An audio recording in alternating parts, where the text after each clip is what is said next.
Halo teman-teman semua, terima kasih sudah mampir di Bonita Story. Cerita yang akan kamu dengar hari ini ditulis dengan sepenuh hati. Semoga bisa menemani kamu sampai akhir. Sore merambat turun di sudut kota yang berisik. Klakson saling bertabrakan, asap kendaraan menggantung seperti kabut tipis yang enggan pergi. Di trotoar retak, di antara coretan tembok dan lampu jalan yang mulai menyala, Zain duduk sambil memetik gitar usang. Suaranya serak, tapi jujur. Orang-orang lewat. Ada yang melempar koin tanpa melihat wajahnya. Ada yang bahkan tidak menoleh sama sekali. Zain tersenyum tipis. Senyum yang lebih mirip kebiasaan daripada rasa. Di kepalanya, satu pikiran berputar. Hidup gue cuma segini ya. Angin sore menerpa rambut mohawknya. Tajam di luar, tapi kosong di dalam. Malam datang bersama lampu neon dan suara tawa yang terlalu keras. Zain duduk bersama Bimo dan beberapa anak pang lain di bawah jembatan. Botol minuman berpindah tangan, rokok menyala satu persatu. "Zain, lu itu enak, hidup bebas." Bimo tertawa menepuk bahunya. Zain ikut tertawa, tapi matanya tidak ikut. Di sekelilingnya, semua orang terlihat hidup. Tapi dalam dirinya, seperti ada ruang kosong yang tidak pernah terisi. Seorang anak kecil lewat, menggenggam tangan ibunya. Mereka tertawa kecil. Zain terdiam sejenak. Tangan yang memegang botol itu perlahan turun. Ada sesuatu yang menusuk. Bukan iri, bukan juga sedih. Lebih seperti kehilangan sesuatu yang bahkan ia tidak tahu namanya. Pagi yang jarang ia pedulikan, hari itu terasa berbeda. Zain berjalan tanpa tujuan, gitar di punggung, langkah malas. Sampai ia berhenti. Di depan masjid kecil, seseorang keluar dengan langkah pelan. Seorang wanita, gamis sederhana, warna lembut. Jilbab panjang yang bergerak ringan tertiup angin. Wajahnya tenang, matanya menunduk. Namanya Alia. Zain tidak tahu kenapa ia berhenti. Tidak tahu kenapa dadanya terasa aneh. Tidak ada musik, tidak ada drama. Hanya sunyi yang tiba-tiba terasa penuh. Untuk pertama kalinya, Zain merasa dunia tidak bising. Dan untuk pertama kalinya juga, ia merasa dirinya terlalu berantakan untuk berada di dekat sesuatu yang begitu tenang. Malam kembali datang. Zain berdiri di depan kaca toko yang sudah tutup. Pantulannya samar, diterangi lampu jalan yang berkedip. Ia menatap dirinya sendiri. Rambut mohawk, jaket penuh tambalan. Mata lelah yang menyimpan terlalu banyak hal. Biasanya, ia tidak peduli. Tapi malam itu berbeda. Bayangan Alia muncul di pikirannya. Tenang, bersih, jauh dari dunia yang ia jalani. Zain menghela napas panjang. Tangannya menyentuh rambutnya sendiri, seolah baru sadar siapa dirinya. Dan untuk pertama kalinya dalam hidupnya, ia berbisik pelan. "Kalau gue tetap begini, gue bakal jadi apa?" Lampu jalan berkedip sekali lagi, dan di antara gelap yang biasa ia anggap rumah, muncul satu hal yang asing, keinginan untuk berubah. Pagi itu terasa berbeda bagi Zain. Biasanya ia bangun tanpa arah. Hari itu, ia punya alasan berjalan. Masjid kecil di ujung jalan menjadi tujuan yang tidak pernah ia akui. Zain duduk di seberang jalan, pura-pura menyetem gitar. Padahal matanya sesekali mencuri pandang. Alia keluar dari masjid. Langkahnya sama seperti kemarin. Pelan, tenang, tidak tergesa. Tidak ada yang berubah dari Alia. Tapi Zain berubah jadi seseorang yang menunggu. Dan anehnya, ia tidak merasa itu membuang waktu. Siang hari terasa lebih panas dari biasanya. Zain berdiri di dekat gerbang masjid, memegang 2 botol air mineral dingin. Tangannya sedikit gemetar, bukan karena takut berkelahi, tapi karena hal sederhana. berbicara dengan seseorang yang ia hormati. Saat Alia keluar, Zain memberanikan diri melangkah. "Ini buat Kak." Suaranya lebih pelan dari biasanya. Alia menatap sebentar, lalu tersenyum tipis. "Terima kasih, tapi tidak perlu." Tidak ada nada marah, tidak ada hinaan. Justru itu yang membuatnya terasa lebih jauh. Alia pergi begitu saja. Zain masih berdiri di tempatnya. Botol air itu tetap dingin, tapi tangannya terasa kosong. Sore menjelang malam. Zain duduk sendirian di depan toko yang sudah tutup. Kaca besar di depannya memantulkan sosok yang selama ini ia abaikan. Ia menatap dirinya lama. Piercing di telinga, jaket penuh simbol, rambut mohawk yang dulu ia banggakan. Biasanya ia melihat itu sebagai identitas. Hari ini terlihat seperti tembok. Tembok yang membuat orang seperti Alia tidak akan pernah mendekat. Zain tersenyum kecil, pahit. Pantes aja. Ia mengalihkan pandangan, tapi bayangannya tetap terasa mengejar. Untuk pertama kalinya, ia tidak ingin terlihat seperti dirinya yang sekarang. Malam turun pelan. Di bawah lampu jalan, Zain duduk sendiri. Tidak ada Bimo, tidak ada tawa, tidak ada musik. Hanya suara kendaraan yang lewat dan angin malam yang dingin. Ia membuka botol air yang tadi ditolak, meminumnya perlahan. Rasanya biasa saja, tapi entah kenapa terasa berat. Zain menatap langit, gelap tapi tidak kosong. Dan di dalam hatinya muncul sesuatu yang belum pernah ada. Bukan sekedar ingin memiliki, tapi ingin menjadi seseorang yang layak. Ia menghembuskan napas panjang. Kalau gue tetap kayak gini... Kalimat itu menggantung, tidak selesai, tapi cukup untuk membuat malam terasa lebih dalam. Lampu jalan berpendar lembut, dan di antara sunyi yang biasanya ia nikmati, malam itu terasa seperti cermin besar, yang tidak memaksa berubah, tapi tidak juga membiarkan ia berbohong. Sore itu, bawah jembatan masih sama seperti biasanya. Bimo dan anak-anak pang lain duduk melingkar. Tawa mereka pecah seperti botol yang dibuka paksa. Zain datang, tapi ada yang berbeda. Ia tidak langsung duduk, tidak langsung mengambil botol. "Wih, akhirnya nongol juga si Alim." Bimo menyeringai, yang lain ikut tertawa. Biasanya, Zain akan membalas, atau setidaknya ikut tertawa. Tapi kali ini, ia hanya duduk diam. Tangannya bertaut, matanya kosong menatap tanah. Suara tawa di sekelilingnya terasa jauh, seperti berasal dari kehidupan yang bukan miliknya lagi. Untuk pertama kalinya, Zain merasa ia tidak benar-benar di sini. Malam semakin larut. Bimo menyodorkan botol ke arah Zain. "Udahlah, hidup jangan ribet, balik aja kayak dulu." Kalimat itu ringan, tapi beratnya seperti menarik Zain kembali ke masa lalu. Zain menatap botol itu lama. Di kepalanya, dua suara beradu. Yang satu berkata, "Santai aja, ini hidup loh." Yang lain berbisik pelan, "Kalau terus begini, lo gak akan kemana-mana." Tangannya sempat terangkat. Hampir saja ia mengambilnya. Tapi kemudian, ia menarik tangannya kembali, perlahan. "Gue gak dulu." Sunyi sesaat. Bimo tertawa kecil. "Dih, sok berubah." Tawa kembali pecah, tapi kali ini Zain tidak ikut. Dan anehnya, meski diejek, hatinya justru terasa sedikit lebih ringan. Pagi hari, Zain berdiri di depan tukang cukur kecil di pinggir jalan. Kaca besar di depannya memantulkan dirinya.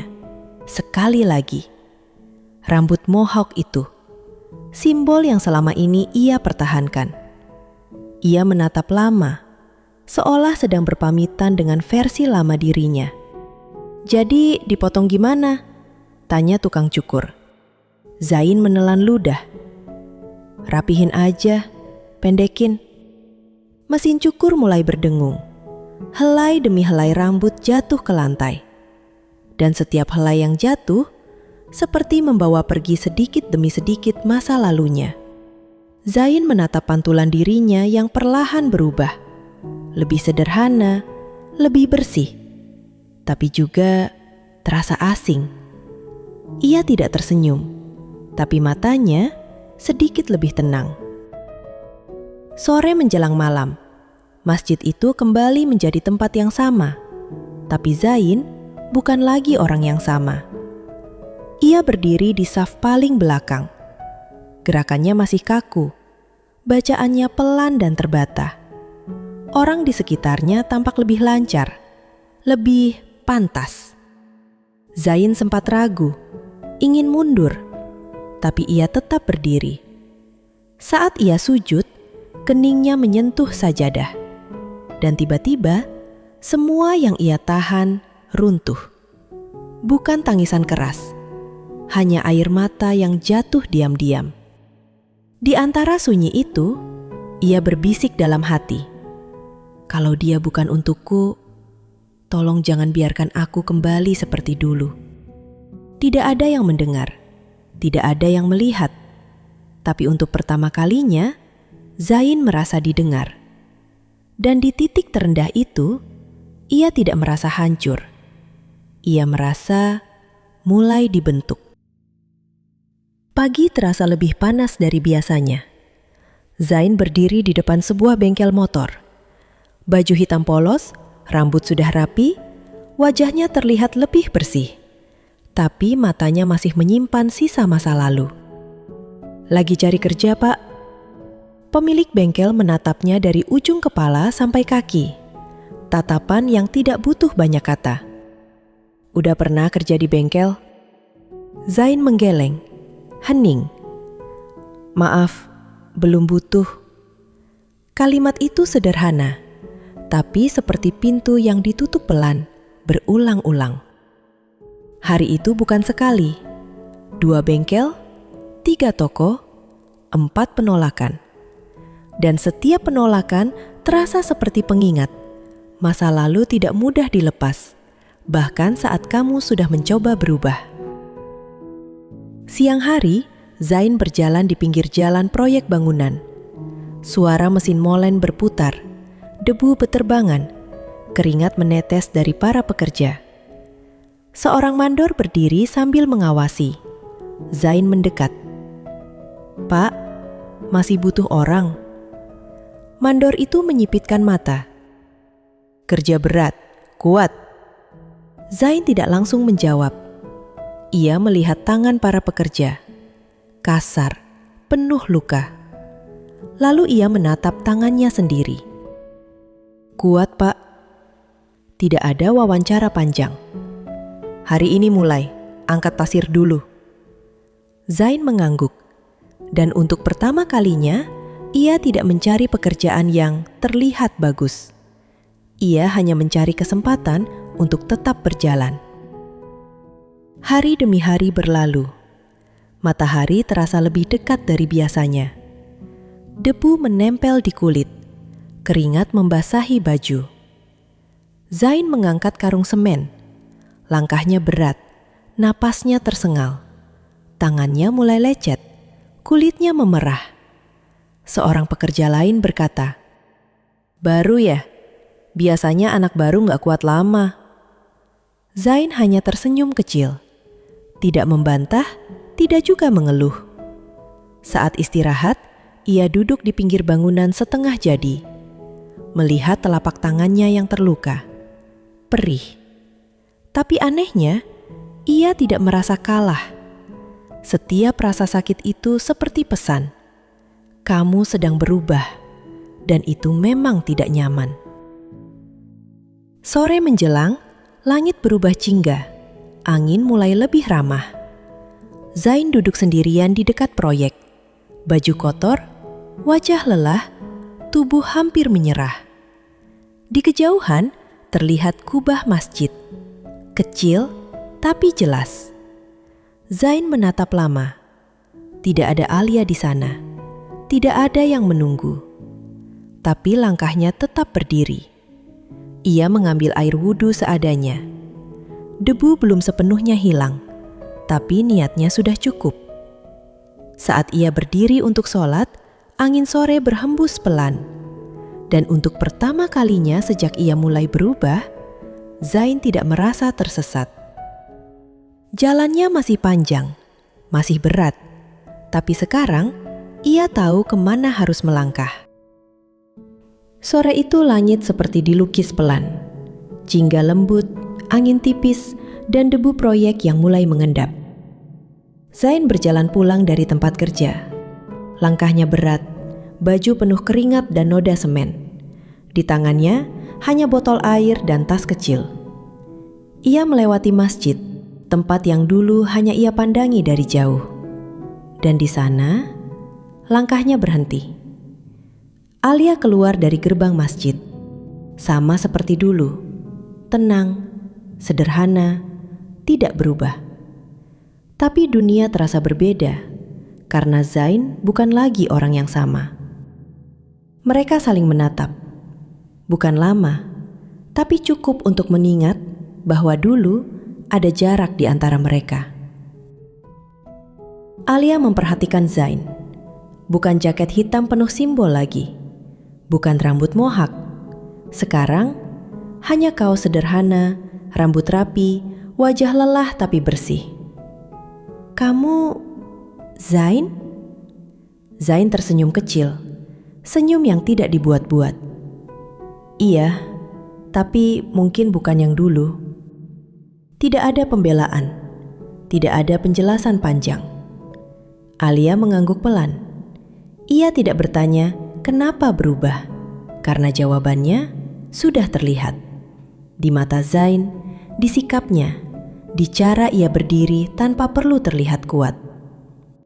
Mereka berjalan pelan di trotoar. Jarak tetap dijaga, pandangan tetap sopan. "Sekarang kerja di mana?" tanya Alia lembut. "Proyek bangunan, masih belajar juga sih." Zain tertawa kecil. Tidak ada gengsi, tidak ada usaha terlihat hebat. Justru kesederhanaan itu terasa lebih jujur. Alia menatapnya sekilas. "Capek ya?" Zain mengangguk. "Capek, tapi enak."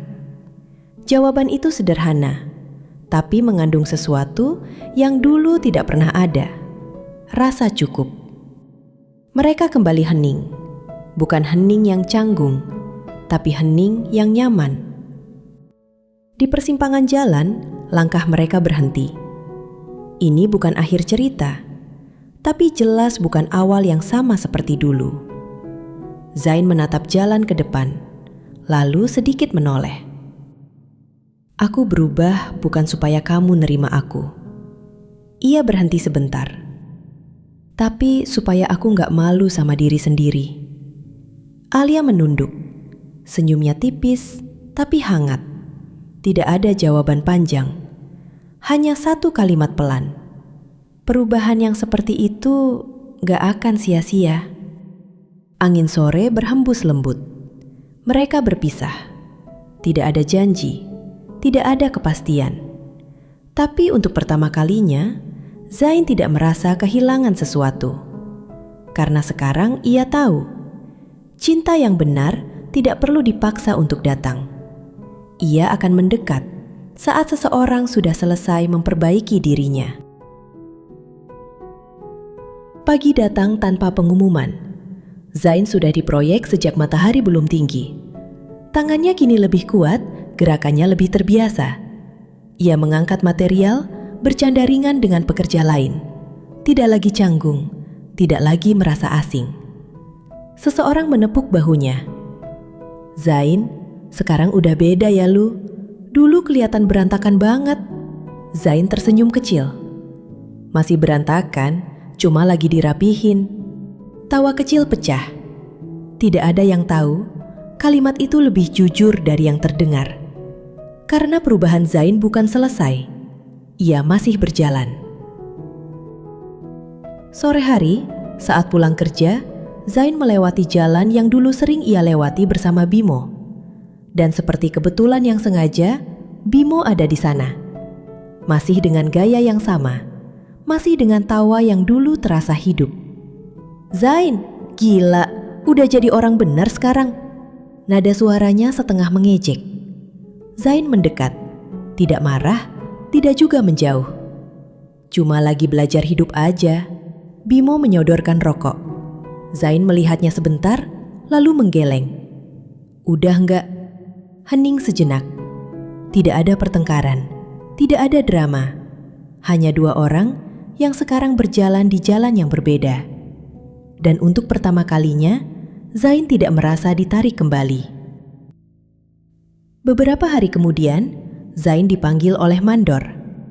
"Mulai minggu depan, kamu gak jadi kuli lagi.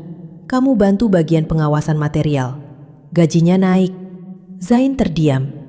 Bukan karena tidak percaya, tapi karena ia tidak pernah membayangkan sejauh ini. "Kenapa saya, Pak?"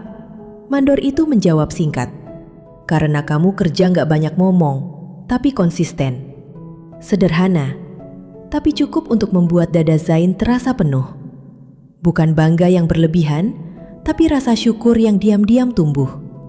Perubahan yang ia lakukan akhirnya terlihat. Sore yang tenang, Zain berdiri di depan masjid, bukan sebagai orang yang kebetulan lewat, tapi sebagai seseorang yang memang ingin datang. Setelah sholat, ia berjalan keluar. Dan di sana, Alia, bersama seorang pria yang lebih tua, kemungkinan ayahnya. Alia melihat Zain. Matanya tenang, tapi berbeda dari dulu. Ia mendekat pelan.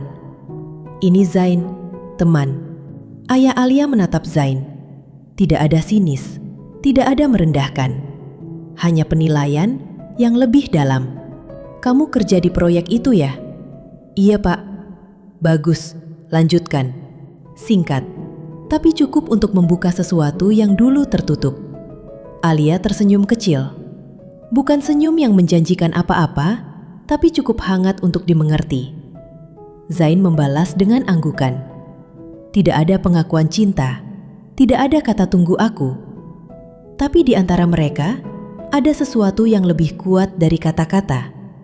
Rasa saling menghargai yang lahir dari perubahan. Zain berjalan pulang. Langit senja membentang luas. Dulu, ia ingin dicintai. Sekarang, ia ingin menjadi seseorang yang layak. Dan tanpa ia sadari, cinta itu tidak datang sebagai hadiah, tapi sebagai sesuatu yang pelan-pelan mendekat ketika ia sudah selesai memperbaiki dirinya. Karena pada akhirnya, cinta terbaik bukan yang kamu kejar mati-matian, tapi yang datang saat kamu sudah tidak lagi kehilangan arah. Malam itu jalanan sepi. Lampu kuning redup, angin membawa sisa debu kota. Zain berjalan sendirian pulang ke kontrakan kecilnya. Langkahnya tenang, sampai suara tawa kasar terdengar. Bau alkohol menyengat, tawa mereka berat seperti kehilangan arah. Salah satu dari mereka mendekat. "Wih, Zain, udah jadi orang suci sekarang." Yang lain ikut tertawa. Zain diam. Tatapannya tidak menantang, tapi juga tidak lari. "Gue cuma lagi berusaha hidup bener." Kalimat itu justru memancing emosi. "Naca dulu lah." Dorongan pertama datang, lalu pukulan. Zain jatuh. Ia tidak membalas, hanya menahan. Bukan karena lemah, tapi karena ia tahu ini bukan lagi hidup yang ingin ia jalani. Di tengah keributan, "Cukup!" Suara tegas memotong malam. Seorang pria parubaya datang mendekat. Wibawanya langsung terasa. Ayah Alia. Tatapannya tajam. "Kalian pergi sekarang, atau saya panggil polisi." Anak-anak pang itu saling pandang. Mereka mundur, perlahan pergi. Sunyi kembali turun. Ayah Alia mendekat ke Zain yang tergeletak. "Kamu bisa berdiri?" Zain mencoba bangkit, tapi limbung. Tanpa banyak bicara, pria itu menahan bahunya. "Ayo, jangan pulang sendiri." Dan malam itu, untuk pertama kalinya, Zain tidak pulang ke kontrakannya. Rumah Alia sederhana, bersih, tenang, hangat. Alia terkejut melihat Zain. "Ya Allah, ini kenapa?" Zain hanya tersenyum lemah. "Cuma ketemu masa lalu." Alia menahan air mata saat membersihkan lukanya. Ayahnya berdiri di dekat pintu, memperhatikan tanpa banyak bicara. Tidak ada penghakiman, hanya perhatian yang tidak biasa Zain rasakan. Malam itu, Zain diberi tempat untuk tidur di ruangan kecil yang terasa jauh lebih nyaman daripada kontrakannya. Pagi hari, hari Minggu, tidak ada suara proyek, tidak ada terburu-buru. Zain duduk bersama ayah Alia di ruang tamu. Teh hangat mengepul pelan. "Ceritakan, kamu siapa sebenarnya?" Zain terdiam lama. Lalu, ia mulai bicara tentang ayahnya yang pergi, tentang ibunya yang meninggal, tentang jalanan yang membesarkannya, tentang hidup yang keras dan kesalahan yang ia lakukan. Hingga ia berhenti sejenak. "Dan saya cuma pengen berubah, Pak, walaupun pelan." Sunyi. Ayah Alia menatapnya dalam. Orang yang sadar ingin berubah, itu tidak semua orang bisa. Kalimat sederhana, tapi bagi Zain, rasanya seperti diterima untuk pertama kalinya.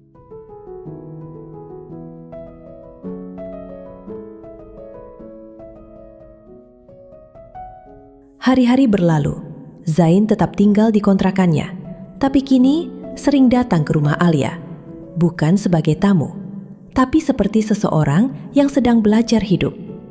Ayah Alia mulai membimbingnya, sholat, cara berpikir, cara menjaga diri. Alia tetap seperti biasa, lembut, tidak banyak bicara, tapi selalu ada. Zain berubah, bukan drastis, tapi nyata. Seperti air yang mengikis batu, perlahan tapi pasti. Suatu hari di proyek, Zain melihat ayah Alia datang, bukan sebagai tamu, tapi semua orang menghormatinya. Mandor langsung menyambut. "Pak." Zain terdiam. Ia baru sadar, selama ini orang yang menolongnya, membimbingnya, adalah pemilik proyek tempat ia bekerja. Ayah Alia menoleh ke arahnya. Tidak ada senyum berlebihan, hanya anggukan kecil, seolah berkata, "Saya melihat kamu." Sore itu di rumah, ayah Alia duduk berhadapan dengan Zain. "Hubungan kamu dengan Alia, saya tahu." Zain menunduk, belum sempat bicara. "Saya tidak lihat masa lalu kamu lagi." Zain mengangkat wajahnya perlahan. "Saya lihat usaha kamu." Hening. Alia bukan wanita untuk dicoba-coba. Zain mengangguk. "Tahu, Pak, kalau kamu siap, saya restui." Kalimat itu jatuh pelan, tapi menghantam hati Zain. Hari itu tidak mewah, tidak megah, tapi hangat. Zain dan Alia duduk berdampingan. Akad sederhana, tapi penuh makna. Tidak ada masa lalu yang dibawa, hanya masa depan yang siap dibangun. Zain menggenggam tangan Alia. Kali ini bukan dengan rasa tidak pantas, tapi dengan tanggung jawab. Dan di antara semua yang pernah ia lewati, ia akhirnya sampai di titik ini, bukan sebagai anak jalanan, tapi sebagai pria yang menemukan jalan pulangnya. Kadang, hidup tidak mempertemukan kita dengan orang yang sempurna, tapi dengan orang yang membuat kita ingin menjadi lebih baik setiap harinya.